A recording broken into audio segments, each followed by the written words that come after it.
Hi, Luminaires. Jay Butler here, and today we're going to talk about compassionate communication and why you want it. There are 3 topics that I'm going to talk about that you'll probably hear and go, wait, I had no idea. Compassionate communication is the answer for those things. So hang tight with me. I want to take a moment and say hi to everybody out there. Shelly, Tiffany, Regina, Nikki, thank you so much, guys, for being here, and everybody else. I love that your presence is here on YouTube, you beautiful Luminaires. So since we're live streaming and you have the opportunity to engage, put your fingers to the keyboard and simply let me know, what is compassionate communication? I want to get a feel for where you are and kind of how you've defined it for yourself before we dive into this a little bit. Yes. Happy Friday, says Julia. Love the topic. It's important. Julia B., tell me, why is it important? Why is it important? She says, communicating through the heart. All right. Compassionate communication is communicating through the heart. So we are energy-centric people. That's kind of our community, the Luminaires. Means you're sensitive. Whether that's a highly sensitive person, taking your traditional 5 senses and having them heightened a little bit, or you're here because you are a clairvoyant, a clairaudient, a claircognizant person, clairsentient, you're an empath, you're all those things. I love the answers rolling in. Shelly says, not getting defensive or aggressive when talking with others. Yes, that is absolutely something that occurs from having compassionate communication. Shout out to Julie S. from Maryland. Thanks for being here. Julie B. says, I think a lot about my communication with someone and how it will affect them. Very sensitive to how a message is received. KL said, understanding all aspects of a person that you are communicating with. Wow, I love that. Okay, understanding, it's like a mental connection. I love this. KDP, compassionate communication feels like authentic communication to me. Having the courage to be your full self and giving others space to do the same. And then she just threw in this silly question mark behind it, but you don't need it. That was a beautiful statement. Yes. Deb, hi. Deb P says, putting yourself in somebody else's shoes. That was my mom. Hi, Joyce. That was her go-to thing growing up. What would it be like if you were in their shoes? And then I found myself constantly putting myself in other people's shoes and making decisions not to affect them in a way I don't want them to respond. So we're going to talk about that a little bit. So one of my 3 things here is, my first one is, are you tired of people? Period. Are you tired? Are you exhausted with people explaining yourself or defending your stance? Do you find yourself in that position? Bradley Frank says, compassionate communication is feeling rather than overthinking. I wish I had like a big bell. We could go like that and shake it. Yeah, Tiffany's like, yes, laughing out loud. Yes. Hi, Kiara. Yeah, are you tired of people? Why are we tired of people and explaining ourselves and defending our stance? Communication is not that hard, right? We're opening our mouths, we're applying our breath, stimulate our vocal cords. You know, the words are just popping through. Most of the time, we don't really have to think about them in advance. But why is it exhausting? That's something you really need to think about. Why is it exhausting? Rob Holmes, look at you. I'm missing you too. I'm giving you a big hug over in England. Maitland keeps me posted on you. There's a few of you Luminaires she talks about quite a bit. So why are we tired of it?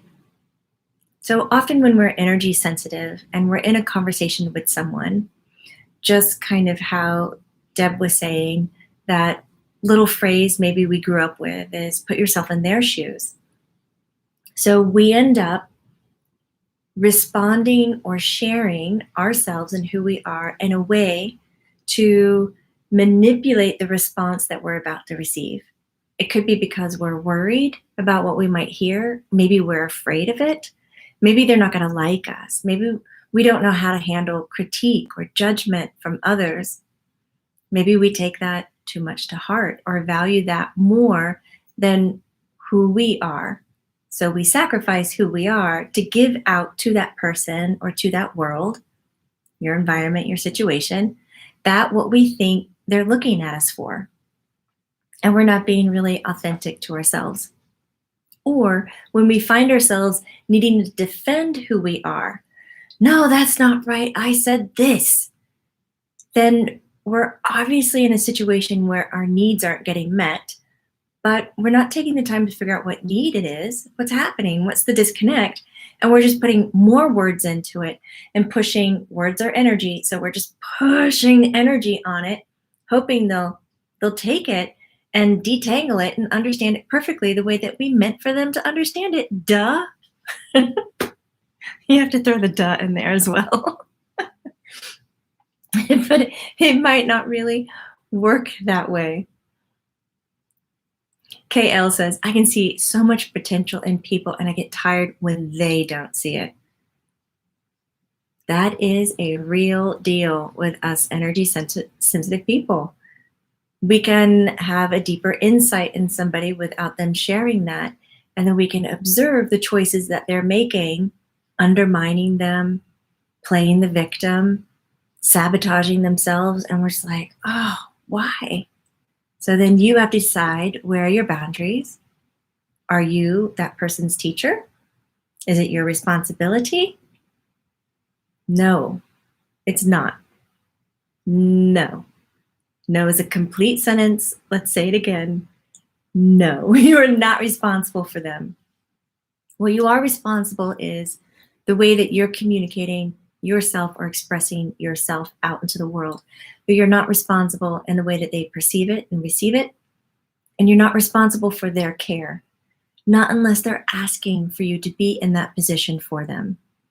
Let people ask for help and then offer it, or then be there for it. If they don't know how to ask for help, you can nudge and suggest. And if the response is no, step back. I know energy-centric people were like, don't break my heart. Always tell me yes, I'm going to be there for you, always. But we can't always take that on. Eric O says, it's an energetic give and take. As an empathy, we just give too much. So as an empathic, you feel like you give too much. Well, that's an interesting statement, because with compassionate communication, it is this amazing way of communicating from the heart, as it was mentioned before, from heart frequency, from being authentic, as it was mentioned by Luminaire, and being able to do that until, here's a good saying for you, till the cows come home, which I don't really know when that is, but all day, all night, and not being depleted of your own energy or of your own resources.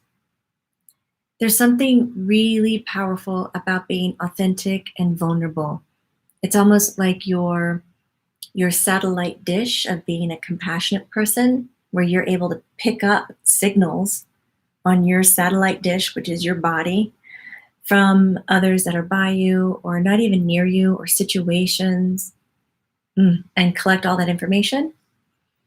You're able to pick it up, get the information from it, and close it down. Oh, I was just intrigued. I'm pausing. Bia H.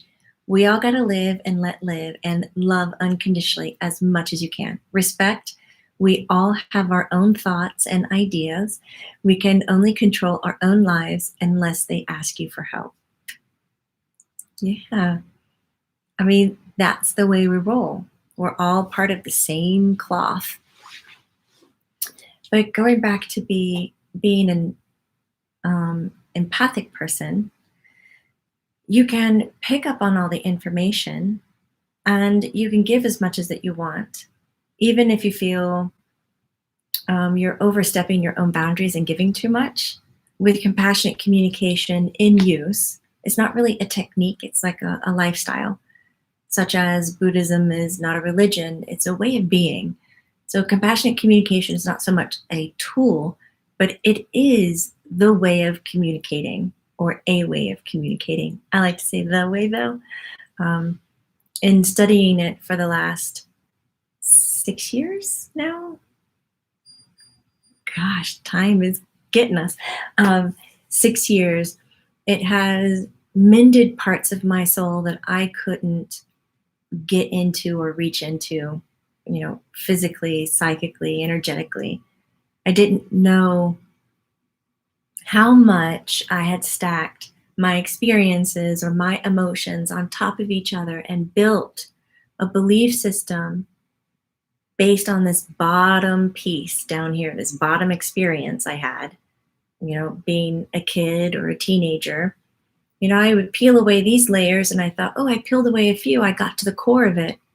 But when I started being a compassionate communicator, everything just crumbles away until you get to the root of it. It just falls away, and then all of a sudden you're left with a realization of where your belief systems came from and why you were triggered or responding in that way. And never once in the process of learning, discovering, and trying on compassionate communication did I ever feel like I was being forced to look at myself too quickly, or even feeling like I was in a therapeutic setting, or being tricked to heal myself when I wasn't ready. Like, it just wasn't like that. It just became like Christmas. There were these packages to unwrap, and I just didn't know what was going to be in each one. And it got really exciting to discover where I was coming from. The second thing, 'cause I want to talk about the third a little bit more, which is kind of like that Christmas.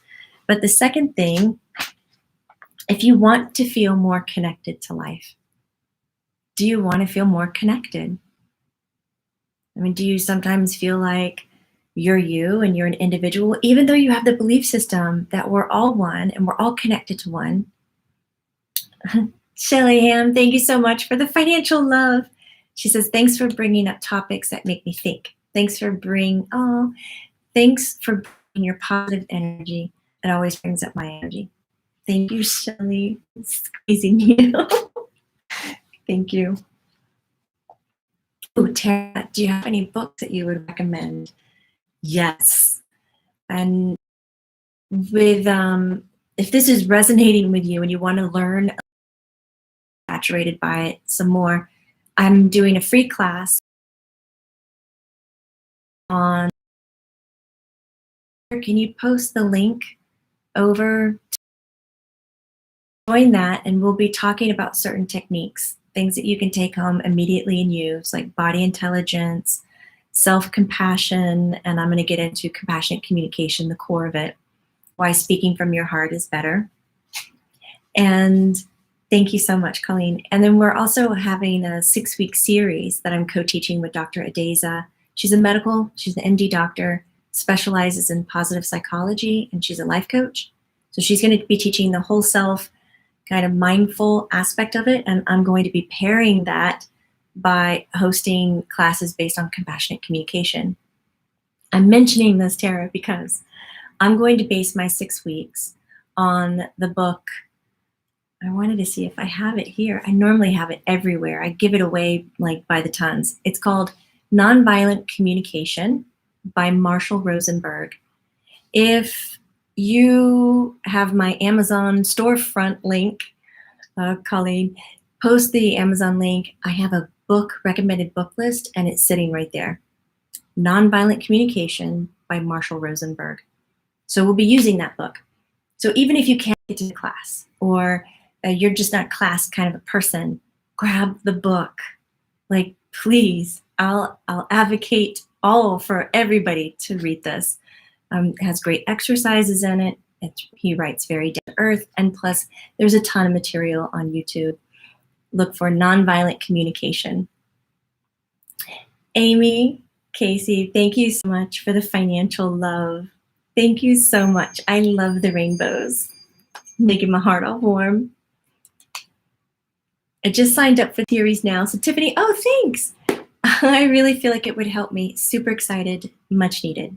Yes. Julia B's asked, does part of the class teach you how not to be triggered by people in our life? Yes. That intentionally push buttons? Yes, it does. I have an ex-husband who constantly antagonizes me, and I'm not proud of how I engage. Yes, that is part of the compassionate communication, which I'll talk a lot about in the free class, but we'll look at kind of the steps. There's a little series of steps that Marshall Rosenberg, who is a psychologist, put together. Observation, what are you noticing? Feelings, what are you feeling? What are your needs? Check in with yourself. And then what is the request? And so we'll highlight that. And in there, in the feelings, needs, request, there are ways to untrigger Julia.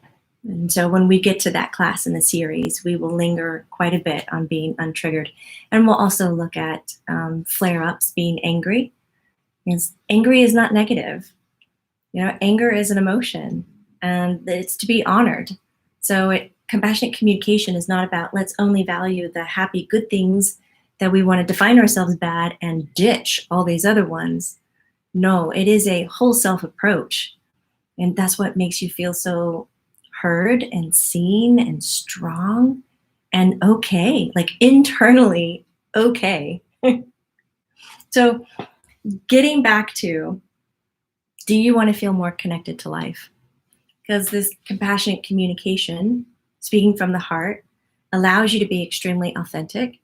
It allows you to speak about who you are without the fear of receiving critique and judgment or shoulda, coulda, wouldas from somebody else. And you're able to now become a really solid listener, like a keeper of information that's coming in without going, oh no, I need to flip that and manipulate that to make it look like I need it, and then take it and do that and do. It is crazy town how much work we do under the surface when communicating to make everything okay. And my first thing is like, why does everything have to be okay? Like, all of it is wonderful. I was just looking. Matthew Moore, is this my baby brother? I think everyone needs to stay high vibe the way everything is now in the world. I agree, Matt, wholeheartedly. I'm so happy to see you here. Amber's saying, hi, Jamie. How about kinesthetic channeling for a Learn It Live? Oh, just as a topic. I heard of this and I can't find any info on it. And I would love what Maitland and Grace have to say. We will note this down. Thank you so much for sharing topics. We always love hearing them. Please, always love it. So our third thing, the one I wanted to linger on a little bit more. So 3 reasons of why you want to have compassionate communication in your life. One is you're not going to get tired of people anymore. Because if you're tired of them and tired of explaining who you are and defending your stance, compassionate communication's for you. The second was, do you want to feel more connected to life, more authentic, real, present, internally okay? Compassionate communication. The third thing, what I love and was very surprised to link together, are you looking for a clearer way to communicate with spirit? Like, did we not slow down at one point and realize that the way we learn to communicate with each other is the same skill that we're going to use when communicating with our spirit guides or all that is, or God source? It's the same thing that we're going to use in our prayer and our asking and our manifestation. And if we're not clear in our communication and coming from a very authentic source, then what are we manifesting? What are we asking? We can create so much miscommunication. When I started going through compassionate communication and getting back into my readings and talking with spirit, I started to be able to see them for who they are rather than, and I don't think I'm the only one here, but putting myself out. When I built a relationship with talking with spirit, they look like me, they act like me, they talk like me. I see them. Okay, so I have that in common, and I'm used to, I'm trained to look for things I have in common, because that would be building, like and like, to create a community. Maitland's been talking about this with me a lot recently. So in looking at spirit, I treated them like people, but I didn't give them characteristics. I didn't give them their own personalities. I just thought, oh, you're a spirit, you know everything. Why won't you tell me? I'm lesser than you. Why won't you, who are in a different dimensional plane, give me the information? Guide me. I'm asking for help. What in the world? It's not their job to help us. Hello. We did a great YouTube talk on that one. It's not spirit's job to save you or to help you. They have their own set of thoughts and needs. They are a living entity such as you, and you are not lesser than them. So with this compassionate communication, I started to see where in my readings, not only am I the translator, I listen and repeat, I now can hear disconnect and help my person who's getting the reading reword their question. Hey, do you mean it like this or like that? Like, what are you getting to? I can help them identify what their need is behind of why they're asking the question, especially when people are coming to the table with heavy grief and sorrow and conflict, pain, suffering. These are very hard to climb out of by yourself and look around with a level head and go, oh, this is why I'm feeling this way. So with that compassionate communication skill, I could listen and not feel responsible for their pain and not feel held liable of their healing. And as an energy-centric person, this is so valuable. I can't even explain how valuable it is. And if you've been in that position, I think you know what I'm talking about here. So I would help them reshape their question so that spirit could then give them the response that meets their need, that fulfills them. So Marshall Rosenberg used to talk, he's no longer with us, but he is in spirit. He used to talk a lot about when somebody is not where they want to be, whether that's emotionally, mentally, or physically, it's because a need hasn't been met. But there's not enough language in our culture and our communities, nor even within our intimate family units, that even educate you to pause, to observe where you are, to identify what need is not being fulfilled, and to practice how to ask for it, practice how to prioritize it. And to understand that when you are making a compromise with somebody or a situation, you're not doing it out of sacrificing yourself. You're doing it now because you can fully connect to the balance that you're creating with the situation. And it's just beautiful. Amber says, yes, I'm starting to not compare myself to others in the way I connect with spirit. It's just authentic and pure, and that's the key that I found for myself. Finally, she says, and then she does a little laugh. But no, yes, that's wonderful. Oh, KL, I love the owl. Wise words. Michael Rosenberg, wise dude. Silly at some points, which, please, I worship that because I have that childlike energy as well. But I am grateful for the insight that it's provided in my life. Regina, are you doing readings again? I am. Yes, starting, I started midway in September. You guys have been so incredible. Yes. So our free class, if you want to hear more about this, on Tuesday, you can sign up, jump in. It's live streamed, but it's also recorded so you can watch whenever you want. The same with the Mindful Soul series. You can choose to join live or watch it on your own time frame. I think it's a great series if you're a parent or you're married, that you purchase the ticket and you sit with your spouse. You bring your kids in. It's great content for ages 16 and up. If you have a mature 13-year-old like I do at home, I think that would be fine as well, 13 and up. But we definitely are putting our stamp of approval for 16 and above. So this can be very useful for family units, especially if you're a boss and you're in a leader position or a care provider role, a teacher, an educator. It's a great series to look at.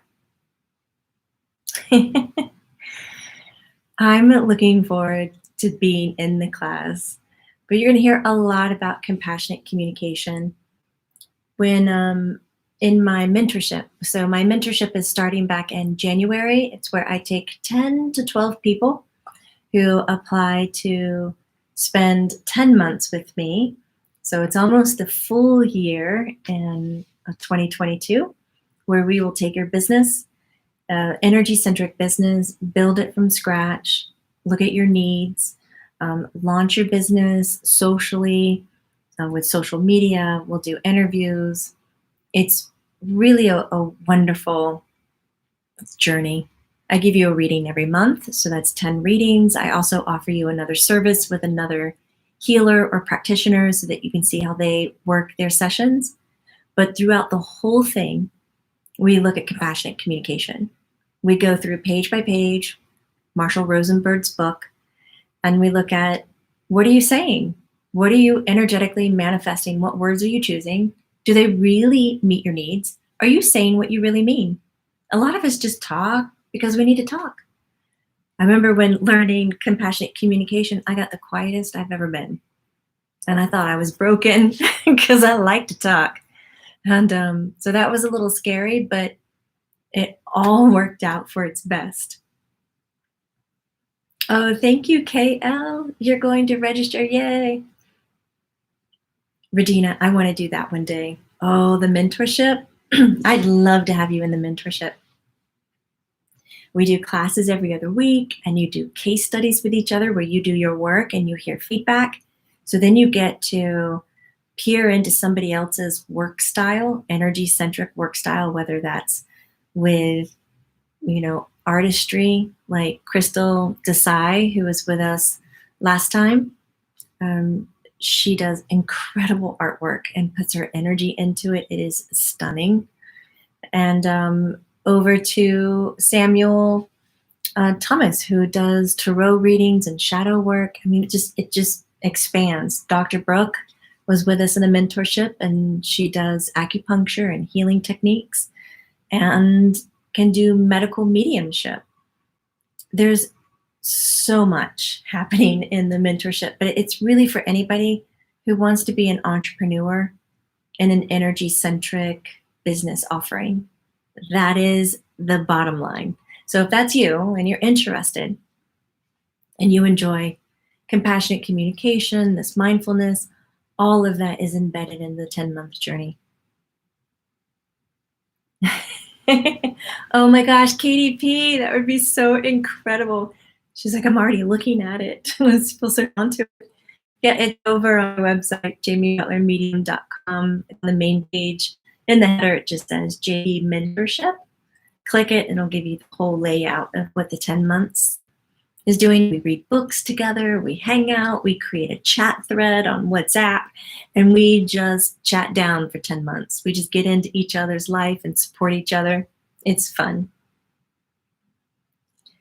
Right now, Regina says, I'm trying to get through spiritual life coach class. Love it. Get through it. I love it. Oh, you guys have been just wonderful. Do we need to be wanting a career in this for mentorship? It would be helpful because it is based on creating a business plan and then re-looking your business plan, looking at your website, your social media. So it is situated around presenting yourself to be in an energy-centric entrepreneur career. I mean, it could be you starting a consignment shop. It could be starting a crystal shop.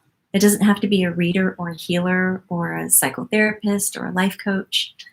It can be in many different avenues. We have energy-centric people all around the world in all different kinds of modalities and careers. Class starts next year, yeah. The mentorship will start in January and go through the end of October. And I'm doing it in a way, it works around your day job. You know, I'm never going to expect that somebody is just completely free and open. So a lot of it you can do at your own time, and we have checkpoints, and we gather in, and we have class for an hour and a half every other week. And then, of course, you'll touch base with me when we do our readings and when you receive your healing sessions. So, so anybody, I love it, Regina. Anybody who's taking the mentorship needs a practice client, hit Regina up. We got you. That's good. I like it. Oh, you guys are so much fun. It's Friday. It's an incredible day. Thank you so much for listening to this and being here with me on YouTube, listening to Compassionate Communication and Why You Want It. And I'm hoping for the rest of today, let's just make that pinky promise. Got it? Pinky promise. For the rest of the day, with whatever decisions you need to make, I'd love for you to just try on this. Make the decision that's going to bring you happiness and joy. Try that on. It might surprise you that you'll have to say no to certain things that you would normally say yes to. But for the rest of the day, let's see, with whatever decision that you make, does it bring you joy and happiness? Because that's all I want for you guys. I want you lifted up. As my baby brother Matt says, high vibrations. I want you to keep it all together. Thank you so much for being here.